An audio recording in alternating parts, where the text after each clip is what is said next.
Assalamualaikum warahmatullahi wabarakatuh. Saya Imas Masito, Prodi Akuntansi dengan nomor NPM 10221190. Di sini saya akan memaparkan mengenai pembukuan berpasangan pada perusahaan dagang. Adapun langkah-langkah cara membuat pembukuan berpasangan perusahaan dagang yaitu mengumpulkan bukti dan mencatat transaksi, membuat jurnal umum, membuat buku besar, membuat neraca saldo sebelum penyesuaian, membuat jurnal penyesuaian, membuat neraca saldo setelah penyesuaian, membuat neraca lajur, membuat laporan keuangan, membuat jurnal penutup, membuat neraca saldo setelah penutupan, dan membuat jurnal pembalik. Pengumpulan bukti dan mencatat transaksi berikut adalah neraca saldo bulan Agustus pada transaksi UMKM dagang yang memiliki kas sebesar 5 juta di debit, piutang dagang 6 juta di debit, persediaan barang dagang 40 juta di debit, perlengkapan toko sebesar 200.000 di debit, peralatan toko sebesar 4 juta di debit, akumulasi depresiasi peralatan toko sebesar 200.000 di kredit, utang dagang sebesar 5 juta di kredit, dan modal sebesar 50 juta di kredit. Masing-masing dari debit kredit tersebut memiliki hasil jumlah sebesar 55.200.000. Jurnal umum pada transaksi UMKM dagang bulan September 2022. Tanggal 1 yaitu dibayar sewa kantor sebesar 500.000. Tercatat beban sewa pada kas masing-masing debit kredit 500.000. Tanggal 3 yaitu dibayar biaya iklan sebesar 100.000. Tercatat beban iklan pada kas sebesar 100.000. Dan tanggal 7 dibayar uang muka asuransi untuk 1 tahun sebesar 1 juta. Tercatat yaitu asuransi dibayar di muka pada kas sebesar 1 juta. Dan tanggal 10 dibeli peralatan toko sebesar 6 juta secara kredit dari UD Harapan. Tercatat sebagai peralatan toko pada utang dagang sebesar 6 juta. 11 yaitu dibeli perlengkapan toko sebesar 500.000 secara kredit dari UD Pratama, tercatat sebagai perlengkapan toko pada utang dagang sebesar 500.000. Tanggal 14 dibeli barang dagangan secara kredit dari PT Amando dengan harga 16 juta dengan termin 2/10/30, tercatat pembelian pada utang dagang sebesar 16 juta. Tanggal 16 dijual barang dagangan secara kredit kepada Tuan Adi sebesar 50 juta dengan termin 1/10/30. Dengan tercatat yaitu piutang pada penjualan sebesar 50 juta. Tanggal 19 yaitu dibeli dagangan secara kredit dari PT Lili seharga 20 juta dengan termin 3/10/30, tercatat yaitu pembelian pada utang dagang sebesar 20 juta. Tanggal 22 yaitu dikembalikan sebagai barang dagangan yang dibeli dari PT Lili seharga 2 juta karena tidak sesuai dengan pesanan, tercatat pada utang dagang dan retur pembelian masing-masing sebesar 2 juta. Tanggal 24 dijual barang dagangan secara tunai kepada Tuan Kaman sebesar 6 juta, yaitu tercatat pada kas dan penjualan masing-masing sebesar 6 juta. Tanggal 25 yaitu diterima pelunasan piutang dari Tuan Adi untuk penjualan barang dagangan tanggal 16 September. Tercatat kas sebesar 49.500.000 di debit, potongan penjualan 500.000 di debit, dan piutang sebesar 50 juta di kredit. Tanggal 26 dijual barang dagangan secara kredit kepada Nona Ana sebesar 3 juta dengan termin 2/10/30. Tercatat yaitu piutang pada penjualan masing-masing 3 juta. Pada tanggal 27 diterima pengembalian sebagian barang dagangan yang dibeli oleh Nona Ana sebesar 500.000, tercatat pada retur penjualan dan piutang sebesar 500.000. Pada tanggal 28 yaitu dibeli barang dagangan secara kredit dari PT Bakti sebesar 10 juta dengan termin 4/10/30, tercatat pada pembelian dan utang dagang masing-masing 10 juta. Tanggal 28 juga terdapat transaksi, yaitu dibayar utang kepada PT Lili atas pembelian barang dagangan tanggal 19 September. Dan pada jurnal umum yaitu tercatat utang dagang sebanyak 18 juta di debit, potongan pembelian sebesar 540.000 di kredit, dan kas sebesar 17.460.000 di kredit. Pada tanggal 29 dibeli barang dagangan secara tunai dari UD Merdeka sebesar 1.500.000, yaitu tercatat pembelian pada kas masing-masing 1.500.000. Dan pada tanggal 30 yaitu dibayar gaji pegawai sebesar 800.000 dan tercatat beban gaji pada kas sebesar masing-masing 800.000. Dari transaksi tersebut yaitu memiliki jumlah masing-masing balance sebesar 185.900.000. Saya Sipa Aulia Mulyani dari kelas C321 Akuntansi dengan NPM 1022-1185. Di sini saya akan memperlihatkan hasil buku besar dari kelompok kami. Yang pertama ada akun kas dengan nomor akun 11 dengan nominal sebesar 39.140.000 di debit. Lalu ada piutang dagang dengan kode akun 1.2 dengan nominal 8.500.000 di debit. Lalu ada persediaan barang dagang dengan kode akun 1.3 dengan saldo 40 juta di debit.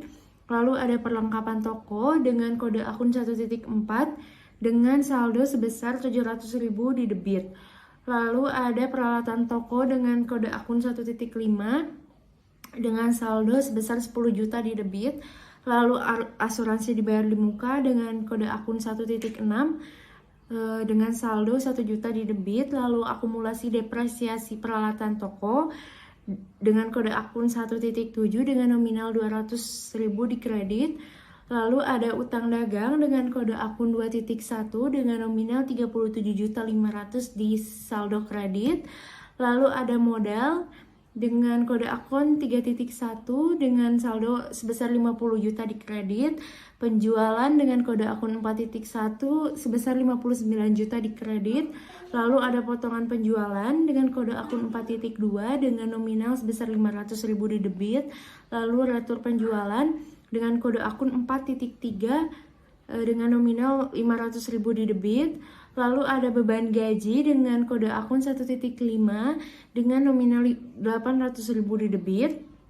Beban sewa dengan kode akun 5.2 dengan saldo sebesar 500.000 di debit.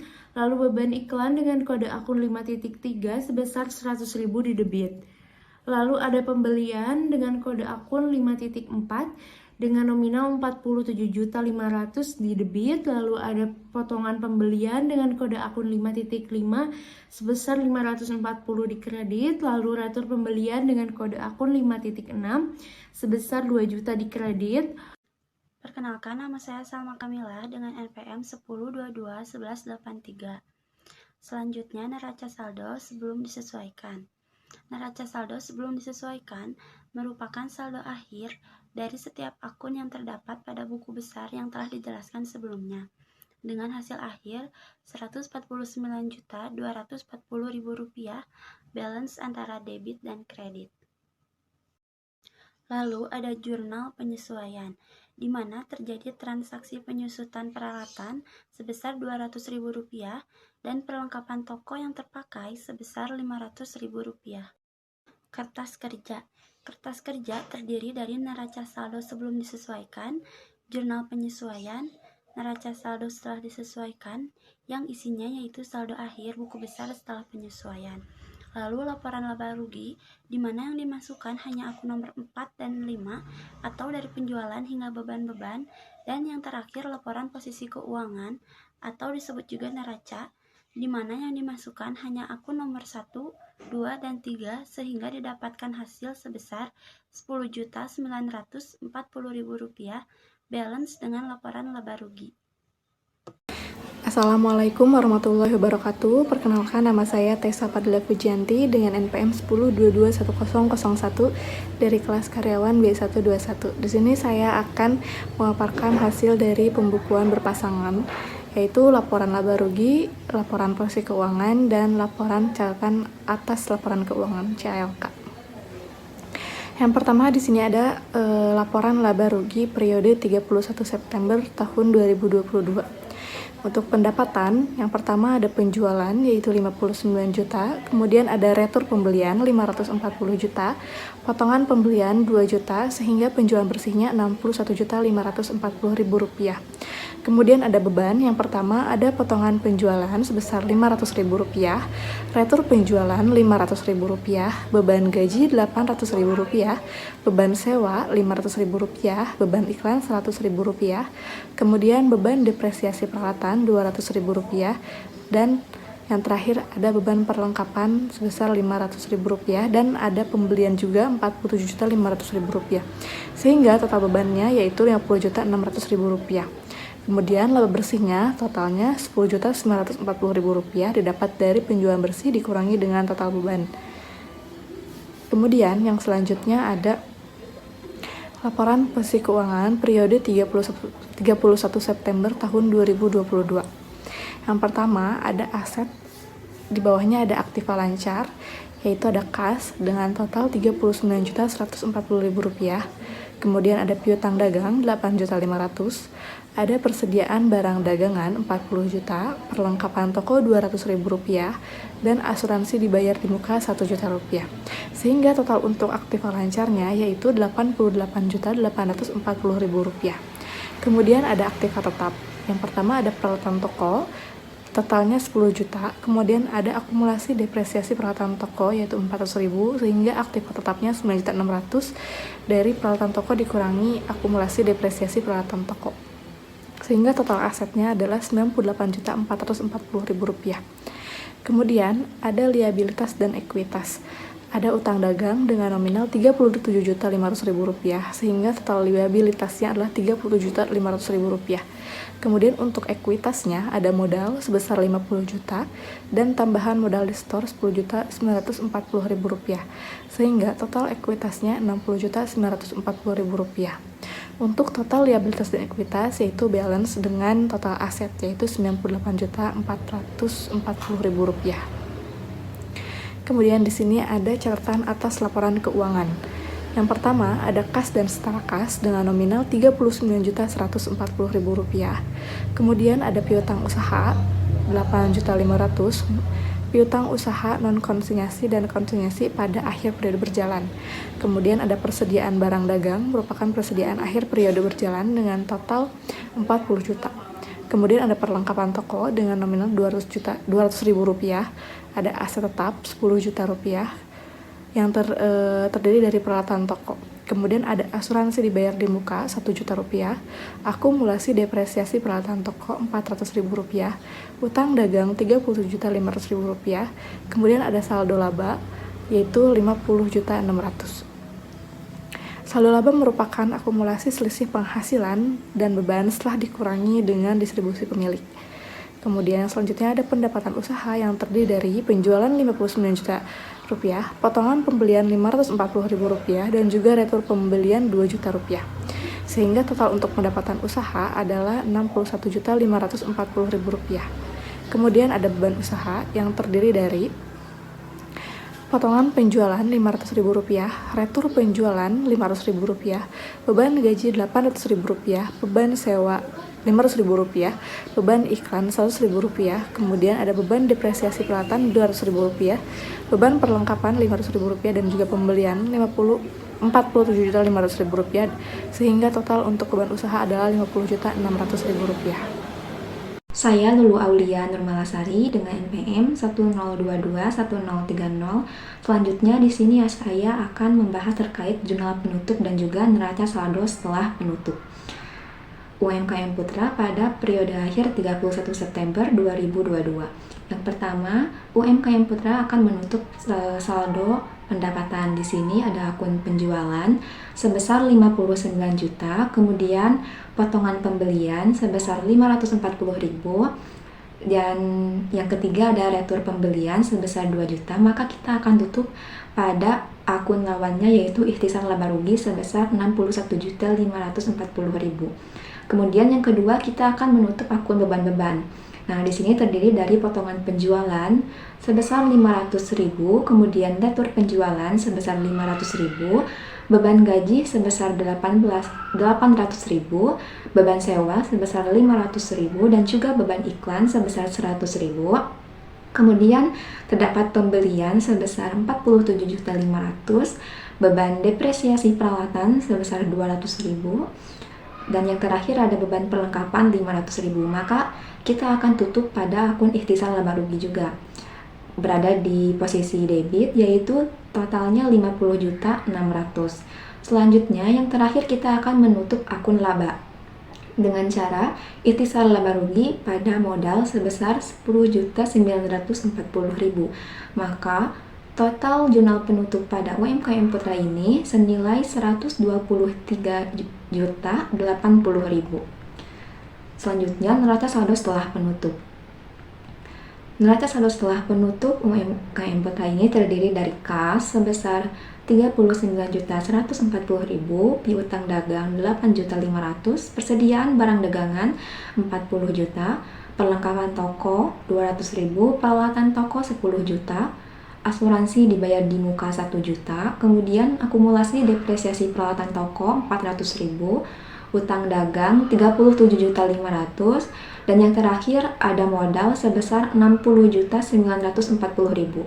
Maka total dari neraca saldo setelah penutup pada UMKM Putra ini senilai 98.840.000. Hai, saya Hera Nurhaliza Rahim dari kelas A1 Akuntansi NPM 102221161. Saya akan menjelaskan tentang hasil kinerja keuangan dari laporan keuangan perusahaan dagang pembukuan berpasangan. Yang pertama ada rasio likuiditas, di mana yang pertama adalah rasio lancar atau current ratio dengan rumus atau formula aktif lancar dibagi hutang lancar dengan nilai 88.840.000 dibagi 37.500.000 dengan hasil 2,30. Maka dapat disimpulkan bahwa perusahaan memiliki aset lancar yang cukup untuk menutupi kewajiban lancarnya. Ini menunjukkan kemampuan perusahaan untuk memenuhi kewajiban jangka pendek dengan aset yang dimilikinya.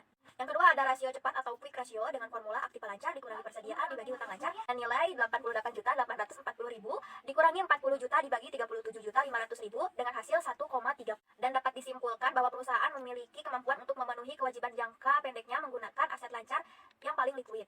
Yang ketiga ada rasio kas atau cash ratio dengan formula kas dibagi hutang lancar dengan nilai 39.140.000 dibagi 37.500.000 dengan nilai 1,04. Dan dapat disimpulkan bahwa perusahaan memiliki cukup kas atau aset yang sangat likuid untuk menutupi kewajiban jangka pendeknya. Kemudian yang kedua ada rasio solvabilitas atau leverage ratio. Yang pertama ada debt to asset ratio dengan formula total utang dibagi total aset dengan nilai 37.500.000 dibagi 98.440.000 dengan nilai 0,38. Dan dapat disimpulkan bahwa perusahaan memiliki tingkat utang yang relatif rendah dibandingkan dengan total asetnya, menunjukkan tingkat solvabilitas yang baik. Kemudian ada debt to equity ratio dengan formula total utang dibagi modal dengan nilai 37.500.000 dibagi 50 juta dengan nilai 0,70. Dan dapat disimpulkan bahwa perusahaan memiliki tingkat utang yang moderat dibandingkan dengan ekuitasnya, menunjukkan tingkat leverage yang seimbang. Kemudian ada debt to capital ratio dengan formula total utang dibagi total utang ditambah modal dengan nilai 37.500.000 dibagi 37.500.000 ditambah 50 juta dengan hasil 0,40. Dan dapat disimpulkan bahwa perusahaan menggunakan sebagian kecil dari modalnya untuk mendanai utangnya, menunjukkan tingkat leverage yang moderat. Yang ketiga ada rasio aktivitas atau activity ratio. Yang pertama ada perputaran total aset atau aset turnover dengan formula penjualan dibagi total aset dengan nilai 59 juta dibagi 98.440.000 dengan nilai 0,6. Dan dapat disimpulkan bahwa perusahaan menghasilkan 60 sen penjualan untuk setiap dolar aset yang dimiliki. Ini menunjukkan efisiensi perusahaan dalam menggunakan asetnya untuk menghasilkan pendapatan. Yang kedua ada perputaran piutang atau receivable turnover dengan formula penjualan dibagi piutang dengan nilai 59 juta dibagi 8.500.000 dengan nilai 6,94. Dan dapat disimpulkan bahwa perusahaan mampu mengumpulkan piutangnya dengan cepat dan efisien karena angka yang tinggi menunjukkan bahwa piutang berputar lebih cepat. Yang ketiga ada perputaran persediaan atau inventory turnover dengan formula HPP dibagi persediaan dengan nilai 84.960.000 dibagi 40 juta dengan nilai 2,12. Dan dapat disimpulkan bahwa persediaan perusahaan berputar sebanyak 2,12 kali dalam satu periode, menunjukkan efisien dalam manajemen persediaan dan kemampuan perusahaan untuk mengonversi persediaan menjadi penjual. Yang keempat ada rasio profitabilitas atau profitability ratio. Yang pertama itu adalah return on total asset atau ROA dengan formula laba bersih dibagi total aset dengan nilai 10.940.000 dibagi 98 juta 5.440.000 dengan nilai 0, dan dapat disimpulkan bahwa perusahaan menghasilkan laba sebesar 11% dari total aset yang dimiliki. Yang kedua ada return on equity atau ROE dengan formula laba bersih dibagi modal dengan nilai 10.940.000 dibagi 50 juta dengan nilai 0,22, dan dapat disimpulkan bahwa perusahaan menghasilkan laba sebesar 22% dari equity. Yang ketiga ada profit margin atau PM dengan formula laba bersih dibagi penjualan dengan nilai 10.940.000 dibagi 59 juta dengan nilai 0, dan dapat disimpulkan bahwa perusahaan memperoleh laba sebesar 19% dari pendapatan penjualan.